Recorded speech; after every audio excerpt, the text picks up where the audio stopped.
സാധാരണഗതിയിൽ ബലപ്പെട്ട സുന്നത്താണ് കടം കൊടുക്കൽ. അപൂർവം ഘട്ടങ്ങളിൽ കടം കൊടുക്കൽ നിർബന്ധമായി വരും. വീട്ടാൻ വ്യക്തമായ മാർഗം കാണാതെ കടം വാങ്ങൽ ഹറാമാകുന്നു.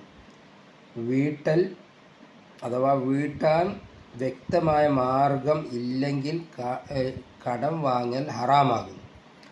ആവശ്യത്തിനും അനാവശ്യത്തിനും കണ്ടവരോടെല്ലാം കടം വാങ്ങൽ തമാശയാക്കിയവർ, അങ്ങനെ ഒരു ജോലി ഉണ്ടാക്കിയവർ ഈ വസ്തുത പ്രത്യേകം ശ്രദ്ധിക്കുക. കടം വാങ്ങിയാൽ വീട്ടാൻ കഴിവില്ലെങ്കിൽ കടം വാങ്ങരുത് എന്ന വസ്തുത ഹറാമാകുന്നു എന്ന വസ്തുത പ്രത്യേകം ശ്രദ്ധിക്കണം. കടം വാങ്ങിയാൽ അത് വീട്ടുക തന്നെ വേണം. അല്ലാത്ത പക്ഷം പരലോകത്ത് വമ്പിച്ച നഷ്ടത്തിനും ഖേദത്തിനും ഇടവരും. ഒരു വേള തൻ്റെ സൽക്കർമ്മങ്ങളിൽ ഒരു വിഹിതമായിരിക്കും പകരം കടക്കാരന് അള്ളാഹു നൽകുക.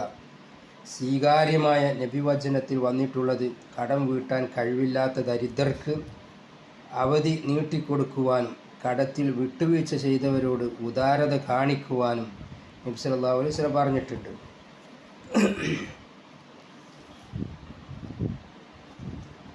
അബൂ ഹുറൈറ റളിയല്ലാഹു അൻഹുവിൽ നിന്ന് നിവേദനം, സല്ലല്ലാഹു അലൈഹി വസല്ലം പറഞ്ഞു, സത്യവിശ്വാസികളുമായി അവരുടെ ദേഹത്തേക്കാൾ കൂടുതൽ ബന്ധമുള്ളവനാണ് ഞാൻ. അതിനാൽ കടം വീട്ടാനുണ്ടായിരിക്കെ ഒരാൾ മരിച്ചു, കടം വീട്ടാനുള്ള വക അവൻ വിട്ടേച്ച് പോയിട്ടുമില്ല എങ്കിൽ അവൻ്റെ കടം വീട്ടൽ എൻ്റെ ബാധ്യതയാണ്. ഈ ഹദീസും ഒക്കെ നമ്മുടെ മഹല്ലും നമ്മുടെ ഗ്രാമവും നമ്മുടെ കുടുംബവും ഒക്കെ പ്രത്യേകം മനസ്സിലാക്കേണ്ടതുണ്ടല്ലേ. നമ്മുടെ മഹല്ലുകളൊക്കെ കൊട്ട വെച്ച് 24 മണിക്കൂറും പിരിച്ച് കാശുണ്ടാക്കിയ കാശൊക്കെ എന്തൊക്കെ കാണിക്കുന്നതെന്ന് ഓരോട് തന്നെ ചോദിക്കണം.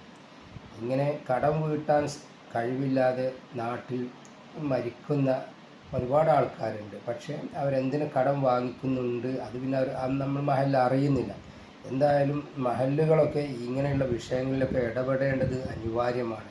പരസ്പരം അതിനാണ് 5 നേരവും നമ്മൾ പള്ളിയിൽ പോകുന്നതും അങ്ങനെ പള്ളിയിൽ പോയിട്ട് പരസ്പരം സംസാരിക്കുന്നതും. ഓരോ വ്യക്തിയെക്കുറിച്ചും മഹല്ല് കമ്മിറ്റിക്ക് പ്രത്യേകം അറിവുണ്ടായിരിക്കുക, അവരെക്കുറിച്ചൊക്കെ പ്രത്യേകം ബോധ്യമുണ്ടായിരിക്കുക.